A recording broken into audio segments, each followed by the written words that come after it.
Très heureux donc d'être parmi mes chers collègues neurologues pour parler d'une thématique qui passionne tout le monde, qui ne laisse personne indifférent. Donc, je crois que la question du cannabis est de plus en plus une question vraiment qui suscite beaucoup d'interrogations, beaucoup de débats. Et l'idée, c'est que on va essayer de sortir des avis, des idées générales et d'essayer de sortir quelques données scientifiques qui vont nous guider dans le choix. Et on va déjà quand on essaie d'aborder en fait la question du cannabis. Voilà. Donc ça c'est le logo des produits qui vont être utilisés comme produits pharmaceutiques à base de cannabis au Maroc. Et quand on essaie d'aborder la question du cannabis, on est toujours face à une grande confusion en fait, parce que on ne traite pas d'une seule situation, mais d'une multitude de situations qui sont parfois très différentes les unes des autres.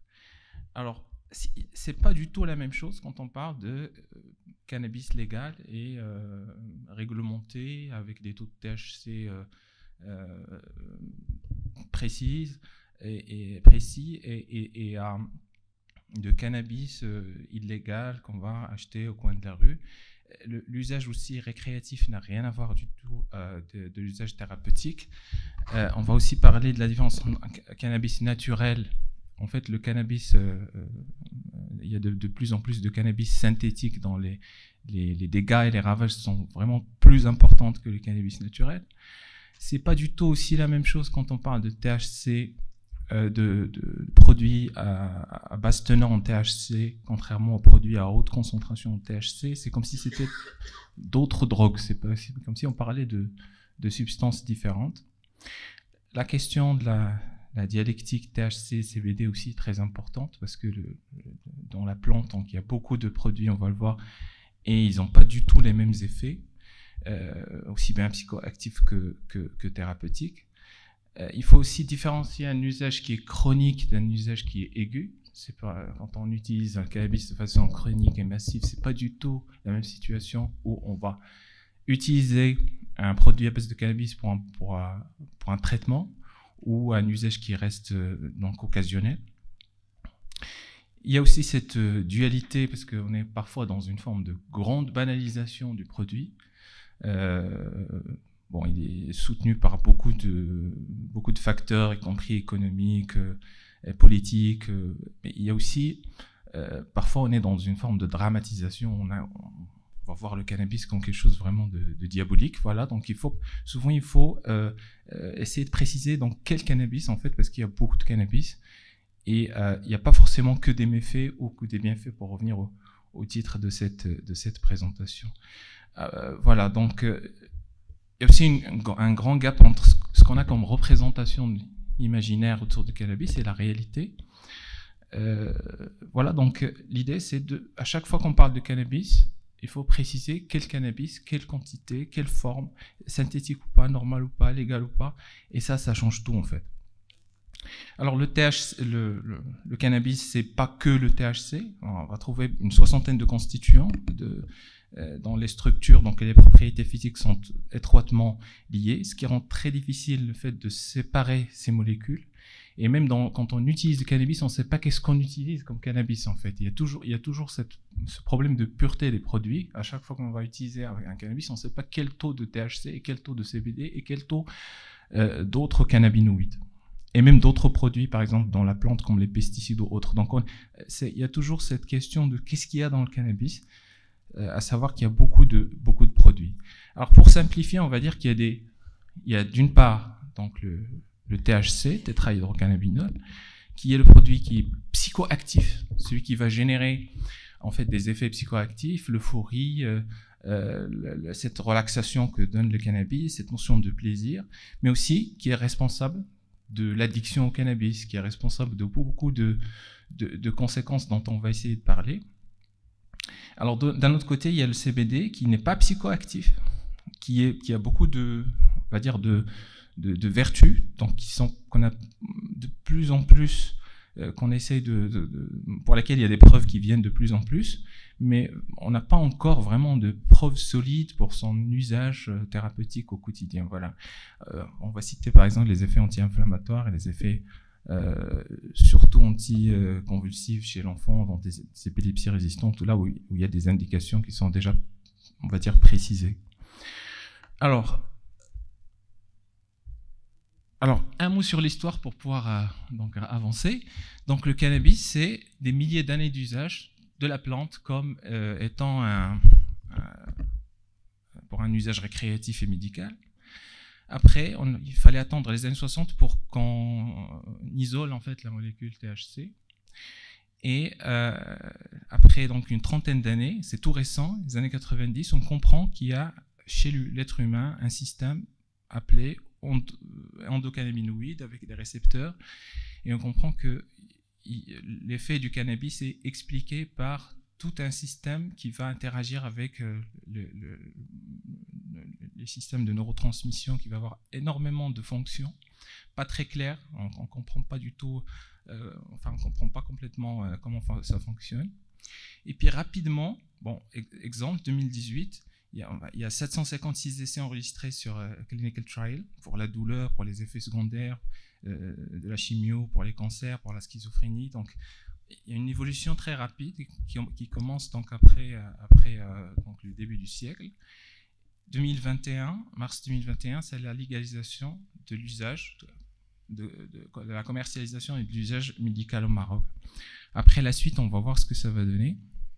Alors, quand on parle de cannabis, donc c'est beaucoup de formes de cannabis. C'est une très grande variété, de plus en plus de formes de cannabis. C'est-à-dire qu'on va avoir le cannabis sous forme de plante, on va avoir le cannabis sous forme de résine, ce qu'on appelle la chiche, c'est la résine qui est émiettée et mise dans des joints. Alors l'usage de cannabis, ça va être des aliments, des boissons, du vapotage. C'est vraiment une très grande variété et très difficile à contrôler. Alors, on ne sait pas encore une fois, quel cannabis il y a dans tel produit, quelle quantité de CBD, quelle quantité de THC. Et ce qui est certain avec donc, la variété de cannabis, c'est qu'on va de plus en plus vers des cannabis plus concentrés en THC, et même vers le cannabis synthétique qui va donner beaucoup plus d'effets secondaires. Exemple, on a constaté plus d'accès psychotiques et plus de consultations aux urgences suite à des consommations de cannabis synthétique. Alors voilà, ça c'est la tendance générale donc, depuis les années 2000, et ça continue de monter. Alors le cannabis consommé aujourd'hui, c'est un cannabis très différent du cannabis consommé au XXe siècle, ça n'a rien à voir. Et l'idée, c'est qu'on continue de garder la même image sur le cannabis. On continue de penser que le cannabis, c'est une sorte de drogue douce. C'est peut-être qu'elle l'a été à un moment donné, peut-être que ça a été une drogue douce, mais avec le temps, les trafiquants trouvent le moyen d'augmenter le taux de THC pour augmenter les addictions, pour rendre plus facile les addictions et pour augmenter les consommations. Et donc, ce qu'on appelle cannabis aujourd'hui, ce n'est pas du tout les produits qu'on avait auparavant. D'autant plus qu'on va le comprendre, le cannabis a des effets qu'on appelle biphasiques. Ce qu'on a sur le cerveau à des faibles doses, ça n'a rien à voir avec ce qu'on a à forte concentration de THC et à basse concentration de CBD. Donc là, on est en train de garder la même image, peut-être parfois un peu poétique, d'une petite drogue douce qui permet de planer un peu et qui n'avait pas d'effet secondaire, qui n'avait pas de pouvoir addictogène. Et ouais. Il y avait un mythe qui a duré donc, une trentaine d'années, c'est qu'il n'y avait pas de signe de sevrage avec le cannabis. Et ça, c'est pas vrai. Donc on va le voir.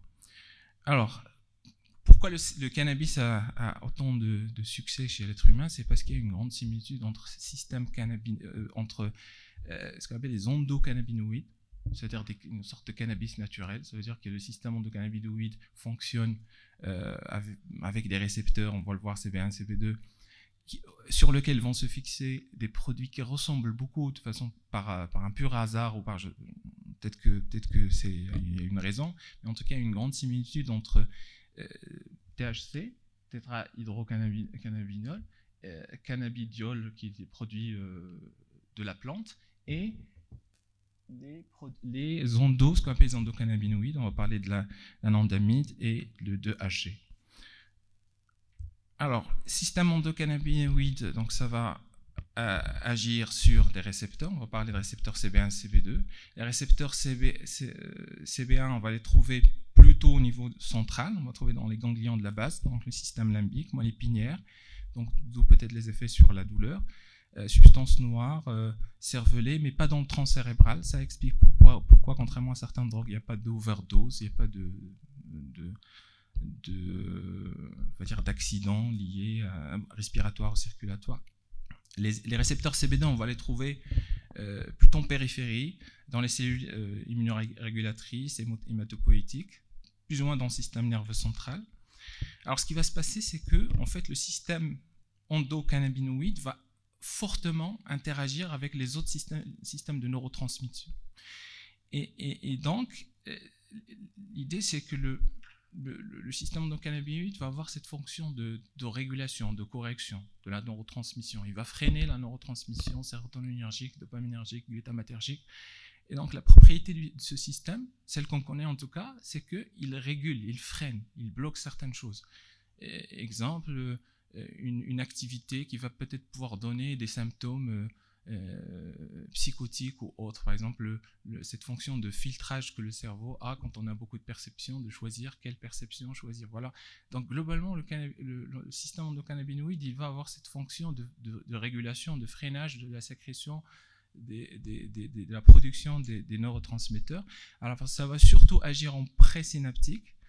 Et les endocannabinoïdes, donc, ils vont aller se fixer sur les récepteurs CB1 de façon très furtive. Donc, contrairement au cannabis, contrairement aux produits de cannabis qui vont se fixer de façon beaucoup plus forte et qui vont probablement générer d'autres effets que les effets normalement naturels que produisent les endocannabinoïdes. C'est un système qui va être très actif très tôt, donc au stade embryonnaire. Et on a constaté qu'il y a une augmentation de l'expression des récepteurs à la phase d'adolescence, ce qui rend cette phase vraiment critique par rapport à l'exposition au cannabis. Et on a constaté qu'il y a un polymorphisme génétique lié aux récepteurs qui pourrait être un facteur de vulnérabilité par rapport à certaines dépendances. Voilà.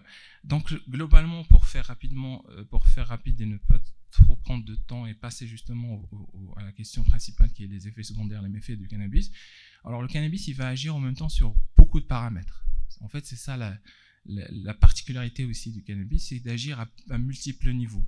On va agir sur l'humeur, sur l'anxiété, sur la dépression, sur la fonction hédonique et le système de récompense, sur la régulation des émotions, sur la neurogénèse, notre faculté à constituer des nouvelles liaisons interneuronales, sur les aspects cognitifs, sur l'apprentissage, la mémoire, la douleur, la nociception en général, régulation de l'activité motrice, d'où certaines indications pour la maladie de Parkinson, régulation de l'inflammation, de l'immunité, régulation de l'apport alimentaire, globalement de l'homéostasie, ce qu'on appelle le visual processing, c'est-à-dire la perception en général.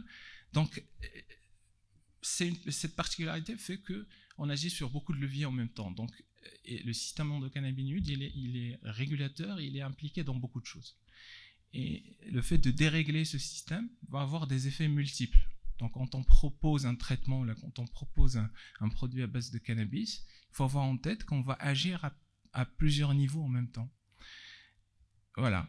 Donc, quels effets sur le cerveau de façon très résumée. Donc, j'ai essayé de parcourir un peu les travaux d'imagerie, topographique et fonctionnelle autour de la question du cannabis. Et ce qui est constant, ce qu'on va trouver ce qui est plutôt solide comme données, c'est qu'on va voir des anomalies du volume hippocampique à l'usage massif de cannabis, avec une diminution de la densité de la matière grise au niveau hippocampique. Ça, c'est des données qui sont plus solides. Alors, moins consistant, on va avoir par exemple cortex orbitofrontal plus petit et un certain nombre d'altérations qui vont être durables de la structure cérébrale, surtout marquées à l'adolescence. Donc, ce qui est gênant là aussi, c'est qu'une exposition forte à l'âge de l'adolescence va faire en sorte qu'on va avoir des modifications, des altérations pendant une phase de neurodéveloppement, pendant une phase où le cerveau est en train de se former. Et cette phase où on va altérer en fait certains mécanismes de neurodéveloppementaux vont devenir durables avec le temps en fait. Et vraiment il faut, si un message vraiment à faire passer, c'est faire attention à l'exposition pendant ce qu'on appelle la fenêtre de vulnérabilité qui est l'âge de l'adolescence. C'est très important. Voilà. Alors quelques études aussi qui trouvent au-delà donc de l'imagerie donc anatomique, il y a aussi beaucoup de travaux sur la connectivité, c'est-à-dire comment certaines régions du cerveau communiquent entre elles. Et j'ai trouvé un travail intéressant qui montre que, en fait, la connectivité entre le noyau accumbens, le cortex préfrontal médian, à l'âge de 20 ans, bon, il va être, on va dire, conditionné par l'exposition ou pas à l'âge de l'adolescence. Donc, chez les jeunes qui ont été exposés à l'adolescence au cannabis, on va trouver à l'âge de 20 ans un défaut, une altération de la connectivité entre la région cortex frontal et noyau accumbens. Alors, ce qui est intéressant dans cette étude, c'est qu'on a trouvé que cette altération de connectivité, elle est associée à plus de symptômes dépressifs, à plus d'anxiété, à moins de résultats scolaires. Et tout ça, c'est expliqué probablement par des altérations au niveau des circuits neuronaux de la récompense. Donc on va là aussi impacter la formation d'un certain nombre de fonctions et la façon dont certaines régions du cerveau vont communiquer entre elles. Et le problème, c'est que ça peut être des altérations durables. Voilà. Alors, donc on va essayer de dire un mot donc, des effets du cannabis sur la cognition. Là aussi, on va beaucoup insister sur cette fenêtre de vulnérabilité liée à l'adolescence. Donc, on va parler plutôt d'un certain nombre de domaines qui sont affectés, altérés par l'exposition au cannabis. Et il faut surtout garder donc, les choses les plus validées, les plus celles qui sont vraiment reconnues. Alors, on va trouver chez les patients exposés au cannabis des problèmes de mémoire, des problèmes d'encodage, de rappel et de reconnaissance. Ça, on a pu objectiver ça. Alors, on va aussi trouver des anomalies liées à l'apprentissage verbal. Le cannabis, il va aussi occasionner beaucoup de problèmes au niveau des fonctions exécutives et attentionnelles. Et ça, on le voit en clinique, les jeunes patients exposés au cannabis, ils vont vous dire que j'ai beaucoup de mal à focaliser, à me concentrer sur mes cours, à suivre les cours, à apprendre des nouveaux mots, à apprendre. Et ça, vraiment, ça se voit très clairement dans la clinique, mais aussi, on arrive à le démontrer plutôt relativement facilement par rapport à d'autres choses au niveau de la recherche. Et donc, ça, c'est probablement lié à cette fonction de filtrage, parce que vraiment, le cannabis, beaucoup de patients le décrivent comme ça, c'est un effet sur... En fait, quand on est dans un environnement avec une situation particulière, souvent, on fait un travail vraiment de filtrage. On prend ce qui est important pour la situation pour pouvoir prendre des décisions. Et le cannabis va faire qu'on va intégrer trop de données, en fait. Trop d'éléments, trop de données en même temps. D'où cette espèce de sentiment d'hyperassociation d'idées. Les patients, quand ils consomment, ils vont vous dire je deviens presque plus créatif, je pense à beaucoup de choses en même temps, j'associe des couleurs, des choses qui probablement a priori n'ont rien à voir entre eux, et ça donne une forme de sensation, on va planer, mais en pratique, si on lui demande vraiment de se concentrer sur une tâche cognitive facile, il va y avoir vraiment beaucoup de difficultés à faire le travail. Donc tout ça est dépendant de la fréquence, quantité et durée d'utilisation. C'est pas parce que un adolescent a consommé, a essayé le cannabis une fois ou deux que ça va donner des effets cognitifs importants. Et il faut vraiment que ça soit une exposition importante. Alors, un élément important aussi, c'est que lié aussi au fait que le cannabis agit à différents niveaux, c'est qu'au niveau émotionnel, ce qu'on a trouvé, c'est qu'il y a une sorte de faible contrôle cognitif quand il s'agit de prendre une décision et qui est souvent brouillé dans des circonstances à forte émotionnalité. Alors, on constatait que les patients qui consomment le cannabis, quand il y a un moment de forte émotionnalité, en comparaison avec les autres jeunes, ils vont avoir beaucoup de mal à prendre une décision. Et ça va vraiment altérer ce processus de prise de décision. Et ça, on le voit aussi chez les patients qui sont dépendants au cannabis. Parfois, ils sont très, très motivés pour arrêter. Ils vous disent que à un moment donné, il y a eu un événement, j'étais pas très bien et je me suis retrouvé à aller chercher le produit, à le retrouver, à le consommer avant même de penser à quel point j'étais motivé et je voulais vraiment arrêter. Voilà. Donc, l'émotionnalité va agir plus fortement sur la prise de décision. Alors, est-ce que le cannabis rend plus bête? Une question donc, à laquelle on peut légitime d'essayer de répondre. Alors, on a eu donc beaucoup d'études qui vont pointer des effets négatifs durables sur le QI. Donc, on a fait des études auparavant et on voyait clairement que les patients consommateurs de cannabis avaient un QI plus bas que les jeunes non consommateurs de cannabis. Alors, le problème, c'est que dernièrement, les études qu'on a fait donc, récemment peinent à trouver cette association, en tout cas cette causalité entre consommer le cannabis et avoir un QI plus bas. Et vraiment, l'hypothèse, c'est que probablement, c'est dans les deux sens. Probablement, c'est qu'il y a d'autres facteurs qui font à la fois qu'on a un QI bas et qui font aussi qu'on va être exposé à la consommation de cannabis. Donc, l'association causale n'est pas très évidente. Et il y a une étude importante qui a essayé de répondre à ça. C'est qu'on a pris, en fait, des jumeaux qui étaient discordants, donc des jumeaux où les uns consommaient le cannabis et les autres ne consommaient pas du tout le cannabis, et on a trouvé beaucoup de difficultés à faire le lien causal entre consommation de cannabis et QI. Donc probablement la question reste ouverte et probablement on ne fait pas suffisamment d'études au long cours. On sait pas on a du mal à suivre les ados sur plusieurs années pour voir est-ce que 5 ans après, 4 ans après une consommation importante, est-ce que ça va faire en sorte que le patient va diminuer son QI. Alors un autre syndrome très dérangeant en fait par rapport et qu'on constate en clinique, c'est ce qu'on appelle toujours le syndrome amotivationnel. Alors les grands consommateurs de cannabis, ils vont le décrire eux-mêmes, ça a été décrit par beaucoup d'auteurs, et on le voit en clinique, c'est que les patients grands consommateurs de cannabis vont avoir une sorte de motivation très réduite, une capacité diminuée pour les activités habituelles de la vie. Donc cette consommation importante, elle va être associée à des résultats scolaires moyens, et une perte d'énergie, perte de la volonté. Les auteurs ils vont décrire une forme de difficulté à initier le mouvement, à commencer à bouger, à faire des choses, et une difficulté à maintenir l'effort, à faire l'effort et à le maintenir dans le temps. Alors là aussi, très peu d'études, mais quelques études intéressantes qui vont voir, surtout moi je m'intéresse dans ce cas beaucoup aux études longitudinales qui vont comparer la situation du patient avant et après consommation. Et ce qu'on trouve dans certaines études, c'est une vraie diminution en fait de cette capacité à maintenir l'effort et qui va se voir au fil de la consommation.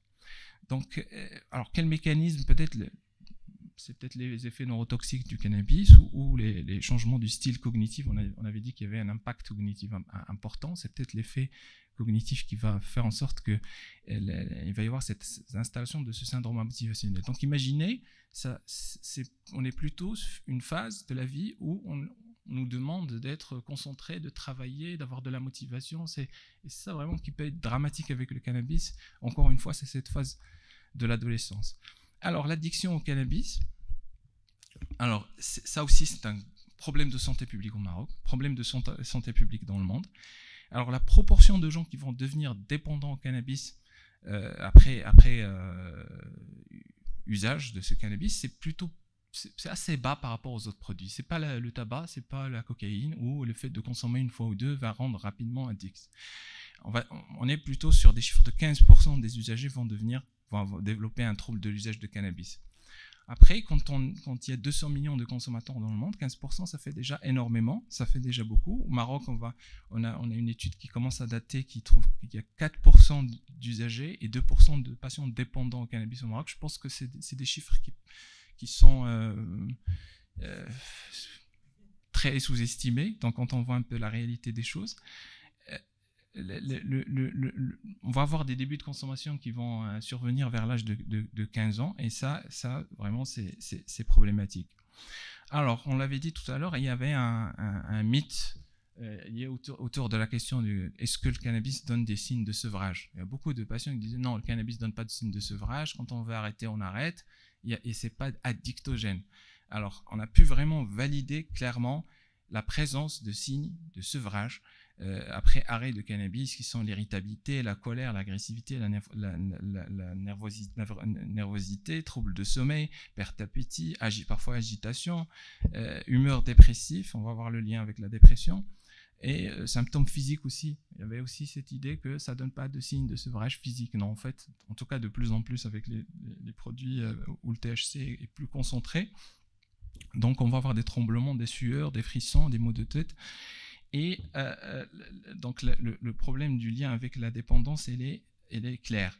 Alors, on va essayer de parler de la question du trouble psychiatrique et cannabis rapidement, même si c'est une question qui est très longue et où il y a beaucoup de débats, où il y a beaucoup de données, et je pense que ça mériterait donc une présentation à part, mais je vais essayer d'être le plus synthétique possible pour pouvoir gagner du temps. Ce qui est clair, ce qui est connu, c'est que il y a un vrai lien entre consommation de cannabis et troubles psychiatriques en général. C'est une concurrence observée très fréquente. Alors, quand on a usage de cannabis, on a plus de chances d'avoir un trouble psychiatrique et vice-versa. C'est une association très claire. Quand on est consommateur de cannabis et qu'on a un trouble psychiatrique, il est plus sévère. Il répond moins bien au traitement. Il y a plus, par exemple, dans la dépression, plus de risques de suicidalité. Donc, on est sur un profil de gravité quand il y a association cannabis et troubles psychiatriques. C'est un lien qui est parfois difficile à élucider, mais ce qui est certain, c'est qu'on est dans une forme de bidirectionnalité. Donc, le cannabis va induire en quelque sorte, pour faire simple, des troubles psychiatriques, et les troubles psychiatriques aussi vont faciliter la consommation de cannabis. Exemple, c'est le patient déprimé qui va s'automédiquer en quelque sorte en consommant le cannabis. Et ce qui est très important aussi, c'est les facteurs communs entre les deux. C'est avoir une certaine vulnérabilité, une certaine fragilité qui va nous exposer à la fois à la consommation de cannabis et à différents troubles psychiatriques. Ça, c'est pour dire les choses de façon très, très globale. Lien entre usage de substances et usage de cannabis, usage de substances et dépression. Là aussi, on a beaucoup de difficultés. Je ne vais pas m'attarder sur cette étude, mais on va juste dire qu'il y a beaucoup de difficultés en pratique de faire le lien causal entre usage de cannabis et dépression. Il y a une association forte. On se pose des questions sur le sens de l'association. Alors, vraiment, on a du mal à apporter des preuves en termes de causalité, mais c'est plutôt la question de la prédisposition génétique commune qui est la plus forte. Alors là aussi, très important, un patient déprimé, usager de cannabis, va avoir plus de chances d'avoir des idéations suicidaires, et un passage à l'acte suicidaire est très important à noter. Donc, cannabis et troubles psychotiques, là aussi c'est une très longue histoire dans la littérature psychiatrique. Là aussi, relation claire entre la consommation de cannabis et psychose. Donc on va trouver donc des bases neurologiques, neuroanatomiques communes ainsi que des dysfonctions cognitives communes entre les deux. Donc la consommation de cannabis est un facteur de risque de développer des symptômes psychotiques. La consommation de cannabis peut induire des épisodes psychotiques, donc ça c'est démontré aussi. Quand on est consommateur de cannabis et quand on est ce qu'on appelle haut risque de psychose, ça veut dire qu'on a des prodromes de la schizophrénie par exemple, et on risque de passer à la schizophrénie, il va y avoir un début plus précoce et un déclenchement de la maladie quand on est consommateur de cannabis. Quand on est déjà schizophrène, déjà avec un trouble psychotique, il va y avoir aggravation des symptômes par exemple de la schizophrénie en consommant le cannabis. Donc la consommation de cannabis et troubles d'usage de cannabis était donc particulièrement associée aux troubles bipolaires aussi. On n'a pas le temps de parler de cette relation avec troubles bipolaires. Alors là aussi, la question du niveau de consommation. Alors il y a beaucoup de travaux qui vont dans le sens que c'est le niveau de consommation, qu'il existe une association positive entre la dose de cannabis et les symptômes psychotiques. Donc le fait de consommer le cannabis avec des doses plus élevées va augmenter les risques de survenue de symptômes psychotiques. L'âge auquel commence l'utilisation de cannabis est très crucial, et donc est directement lié corrélé à l'âge où débutent les symptômes psychotiques. Alors, ça c'est les symptômes psychotiques en général. Alors, quel lien entre le cannabis et la schizophrénie, la pathologie psychotique la plus fréquente qui avait le plus de poids, qui occasionne le plus de fardeau pour la santé mentale? Alors, je vais essayer de synthétiser là aussi et dire en une phrase, en soi, le cannabis ne cause pas la schizophrénie. On ne peut pas dire comme ça, en une phrase, le cannabis cause la schizophrénie. En fait, ce qu'on a, c'est qu'on a des données intéressantes, parfois controversées, longitudinales, qui soutiennent le lien causal entre cannabis et psychose. Il y a cannabis et psychose en général. Et qu'il y a beaucoup de facteurs confondants et que ça rend parfois la tâche difficile, là aussi, d'établir un lien de causalité. Ce qu'on sait aussi, c'est que le cannabis interagit avec les facteurs génétiques et environnementaux préexistants à la schizophrénie. Ce qui précède la schizophrénie comme prédisposition, ça peut être impacté par la consommation de cannabis. Il y a un processus neurodéveloppemental qui commence très tôt, qui va aboutir à la schizophrénie. Ce processus-là, il est impacté directement par la consommation ou pas de cannabis. Donc, les usagers donc fréquents de cannabis ont un risque accru de développer une schizophrénie s'il y a consommation précoce. En général, pour dire les choses de façon encore plus synthétique, s'il y a consommation importante, si c'est une consommation qui débute avant l'âge de 14 ans, si dans le cannabis il y a un faible taux de CBD et une forte concentration de THC, il y a un risque que le cannabis devienne un facteur causal. Voilà, ça c'est la discussion autour du cannabis. Donc le schéma, il va montrer un peu de façon schématique cette relation un peu compliquée. Alors, il y a une vulnérabilité à la base. Cette vulnérabilité peut induire la consommation de cannabis. Déjà, le fait d'être prédisposé à la psychose prédispose aussi à la consommation de cannabis. Ce processus qui va de la vulnérabilité à la schizophrénie maladie va être impacté par le cannabis. Le cannabis lui-même peut induire les premiers épisodes de psychose et les symptômes psychotiques vont aussi faciliter la consommation de cannabis. Vous voyez, c'est une relation très, très compliquée. Alors, ce qu'on va voir aussi, probablement, des effets bénéfiques, on va peut-être en parler de la CBD chez certains patients psychotiques. Donc, voilà. Donc, globalement, je vais rester sur les problématiques psychiatriques. Et la question aussi qui se pose, est-ce que ces effets secondaires, très inquiétants, est-ce qu'on va les trouver aussi dans le cannabis médical? Je pense que c'est une question importante qui concerne surtout les prescripteurs, parce que si vous êtes prescripteur de cannabis, vous êtes en droit de vous poser la question. Est-ce que le fait de prescrire du cannabis médical pour la douleur ou pour autre, est-ce que ça risque d'avoir tous ces effets secondaires qu'on a trouvés? Alors, ce qui est certain, c'est qu'il n'y a pas suffisamment de données pour dire que c'est vraiment fort tranché à cette question.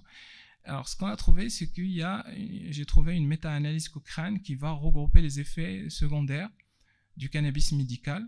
On a trouvé 16 études avec 1750 participants. Alors, pas suffisamment d'études selon la méta-analyse. Difficulté de tirer des conclusions sur la tolérabilité de ces molécules. Alors, le niveau de preuve, on trouve un niveau de preuve modéré qui peut y avoir plus d'effets secondaires, mais la plupart des effets secondaires trouvés sont plutôt modérés, donc pas très dérangeants. Et la méta-analyse est claire, il n'y a pas de données sur l'usage au long cours. Donc, on ne sait pas ce que ça donne si on prend un médicament à base de cannabis sur une durée très longue, surtout à un âge jeune. Donc, on ne sait pas, on est dans une phase où on a besoin d'avoir plus d'études. Alors, globalement, ça ne doit pas nous freiner à prescrire quand il y a une indication importante, on va en parler. Donc, avec mon collègue va dire. Mais l'idée, c'est d'avoir derrière la tête cette prudence pour dire que le cannabis, ça va agir sur beaucoup de choses, sur beaucoup de niveaux, à différents niveaux. Donc, les méfaits ne sont pas forcément applicables au cannabis médical, ça c'est la conclusion. Mais les données vraiment manquent. Alors, les effets somatiques, je ne vais pas m'attarder sur les effets somatiques du cannabis parce que vous les connaissez mieux que moi. Alors, avant donc de céder la parole à mon cher collègue professeur Wadia, donc je vais juste dire un mot de la question actuelle, vraiment celle de la légalisation, parce qu'on ne sait pas ce que ça va devenir. On est en train de légaliser peut-être progressivement, on est en train peut-être de se diriger vers une sorte de légalisation aussi au niveau donc, du cannabis récréatif. Probablement, ça sera le politique et l'économie qui vont plutôt trancher cette question. Et je pense que les scientifiques aussi ont leur mot à dire dans cette situation. Et en se basant un peu sur les expériences des États, des pays qui ont déjà légalisé le cannabis, globalement, donc j'ai pris une citation d'un auteur qui dit que voilà, l'idée globale, c'est qu'il n'y a pas cette catastrophe de santé publique qu'on attendait après légalisation. Il n'y a pas vraiment une nette augmentation de consommation de cannabis, mais il y a une sorte d'augmentation de l'acceptation du cannabis. On est en train de banaliser de plus en plus le cannabis. On est en train de le rendre comme quelque chose de banal, d'acceptable. Donc là, on est en train de parler de cannabis, alors qu'il y a quelques années, c'était une drogue. Il n'était pas question qu'on en discute. Et que ça réduit la perception des risques. Là aussi, au niveau des représentations mentales, il y a cette possibilité que le cannabis devienne un produit de consommation au quotidien. Ça, probablement aussi, ça va augmenter la consommation aussi bien chez l'adulte que chez l'adolescent. Voilà. Donc, globalement, c'est la crainte qu'on peut avoir. Et l'auteur, il va dans le sens, voilà, on doit anticiper, on doit avoir plus de données, on doit avoir plus de recherches pour plus clarifier cette situation, avoir plus d'arguments face à l'argument peut-être politique ou économique. Voilà, merci beaucoup.